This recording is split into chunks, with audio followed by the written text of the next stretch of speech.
बिस्मिल्लाहिर्रहमानिर्रहीम। आज हम इसके बारे में बात करेंगे कि हमारे पास लेट सपोज़ अगर इलेक्ट्रॉन किसी हायर एनर्जी लेवल से जो कि हमें गिवन दिया गया हो कि लेट सपोज़ एनर्जी लेवल 2 से या एनर्जी लेवल 3 से अगर कोई इलेक्ट्रॉन फर्स्ट एनर्जी लेवल की तरफ आता है। लेट सपोज़ इलेक्ट्रॉन यहाँ से जंप करता है और यहाँ आता है।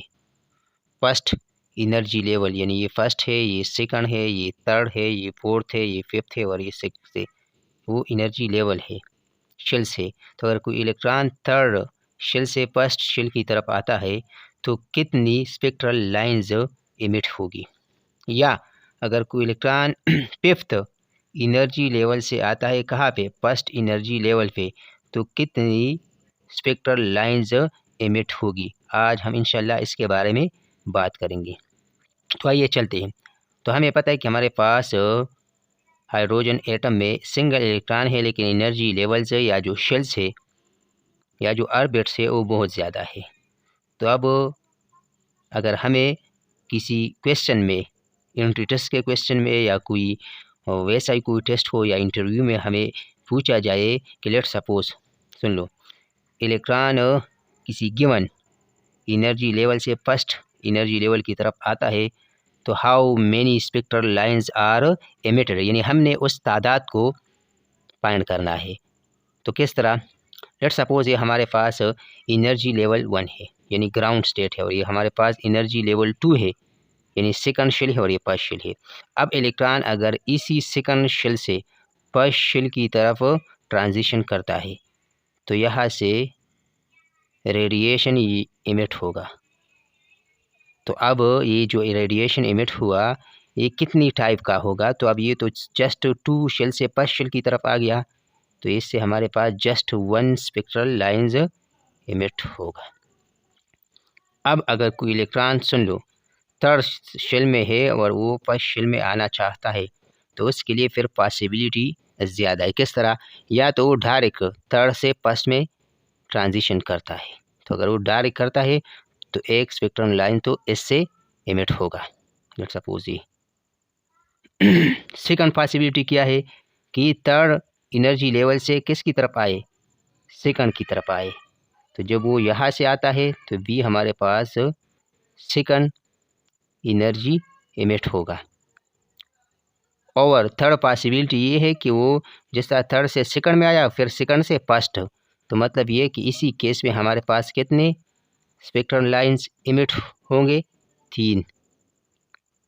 या हमारे पास let suppose electron fourth energy level में है और वो ग्राउंड स्टेट यानी फर्स्ट एनर्जी लेवल की तरफ आता है, तो इसकी पॉसिबिलिटी क्या है या कितनी मैक्सिमम स्पेक्ट्रल लाइंस इमिट हो सकते हैं।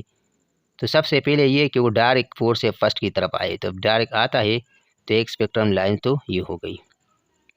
या सेकंड पॉसिबिलिटी ये है कि वो फोर्थ से थर्ड की तरफ आए, तो ये सेकंड स्पेक्ट्रल लाइंस इमिट होगा। थर्ड पॉसिबिलिटी ये है कि फिर ये थर्ड से किस में आए, सेकंड में आए, तो ये थर्ड स्पेक्ट्रल लाइंस इमिट होगा और फिर सेकंड से फर्स्ट की तरफ आए। लेकिन और भी पॉसिबिलिटी किस तरह, वो ये कि ये जो स्पेक्ट्रल लाइंस है ये डायरेक्ट किस से आए, फोर्थ से थर्ड की तरफ आए, लेकिन थर्ड से डायरेक्ट कहाँ पे आए, डायरेक्ट फर्स्ट पे आए, तो एक तो ये हो गई। और जो लास्ट पॉसिबिलिटी है वो यही है कि ये डायरेक्ट कहाँ से, फोर्थ से सेकंड की तरफ आता है और फिर सेकंड से यहाँ, तो ये एक हो गए। कितने हो गए, 1 2 3 4 5 6, तो मतलब ये कि ये हमारे पास पॉसिबिलिटी है। लेकिन क्या हम इसी तरह इसको काउंट करते रहेंगे या इसके लिए कोई फार्मूला भी है? तो हाँ, इसके लिए एक बहुत इजी फार्मूला है। अब वो फार्मूला कौन सा है, वो एक ट्रिक भी है। अगर वो आपको समझ आ गया तो फिर इसको इसी तरह कैलकुलेट करने की ज़रूरत ही नहीं है। तो मैंने जस्ट इसलिए बताया ताकि आपको पता चल जाए ये तरीका थोड़ा सा मुश्किल है, लंबा है, टाइम लगता है, लेकिन अगर फार्मूला या ट्रिक से आप फाइंड करना चाहते हो तो बहुत ईजी है। तो किस तरह, लेट सपोज अगर हमें ये बता दिया जाए कि इलेक्ट्रॉन, सुन लो, इन इजिकल टू 2 से आता है कहाँ पर, इन इजिकल टू 1, तो स्पेक्ट्रल लाइंस कितनी होगी, यानी वो नंबर वो हमने क्या करना है, फाइंड करना है। तो इसके लिए फार्मूला है, कौन सा फार्मूला है? तो total number of spectral lines, इसका फार्मूला कि n, soon low, n-1 divide by 2, बस यही फार्मूला है। अभी इसमें n क्या है? तो n हमारे पास क्या है, जहाँ से ये इलेक्ट्रॉन जंप मारता है, ये वही मतलब वही हमारे पास वो जंपिंग या ट्रांजिशन जंपिंग लेवल है।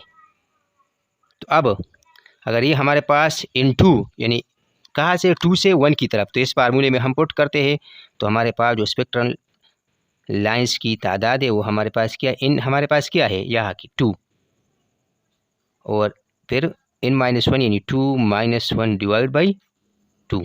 तो अब 2-1 1 और 1 multiply by 2 2, 2 divide by 2 is equal to क्या 1। तो मतलब 1 स्पेक्ट्रल लाइंस इमिट होगी जब 2 से 1 की तरफ आता है, हमने प्रूफ भी किया था।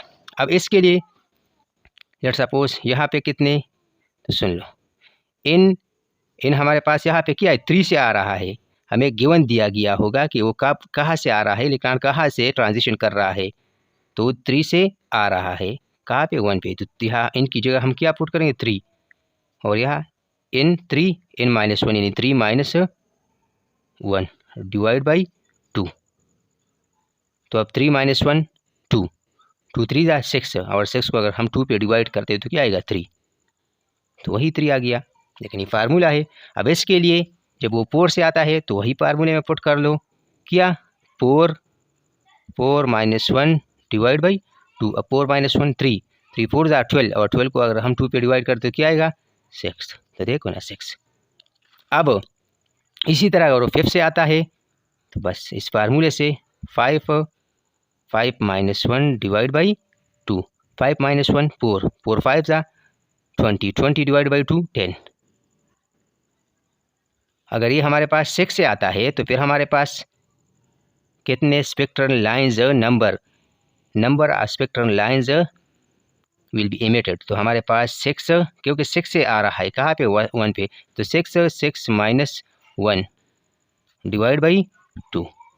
तो अब 6 -1 5, 5 6 जा 30, 30 डिवाइड बाई 2, तो कितना आएगा 15। या अगर इसी तरह 7 से आ रहा है तो इसी फार्मूले से आप सॉल्व करते हो।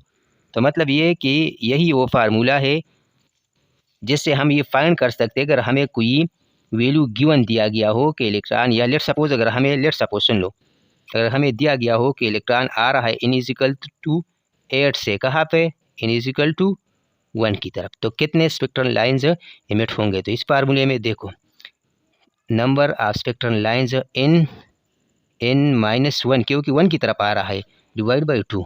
तो अब इन क्या है, इसमें अपर है जहाँ से आ रहा है 8, और ये वही 8 -1 क्योंकि 1 की तरफ आ रहा है, डिवाइड बाई 2। 8 से अगर हम 1 माइनस करें तो 7 7 8 जा क्या 48, और 48 अगर 2 पे डिवाइड करेंगे तो क्या आएगा 24,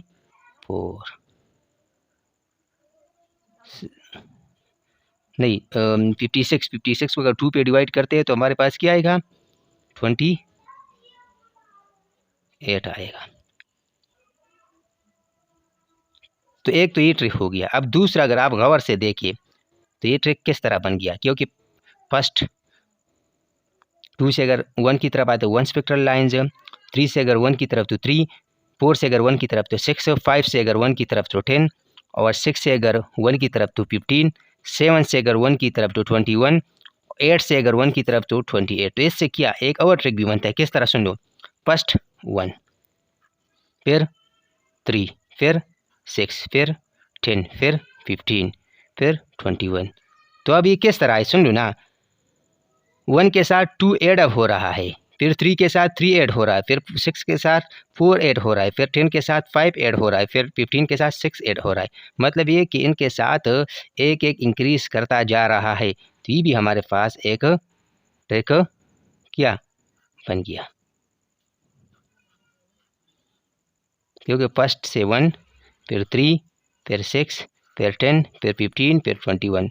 तो मतलब हर के साथ एक एक इंक्रीज होता है, 2, फिर 3, फिर 4, अगर ये फर्स्ट के साथ हम इंक्रीज करें 2 सेकंड से फिर 3, तो इसी तरह तो ये फार्मूला आपने याद रखना है, बहुत इम्पॉर्टेंट फार्मूला है। तो फिर आपको इसको कैलकुलेट करने की ज़रूरत नहीं होगी।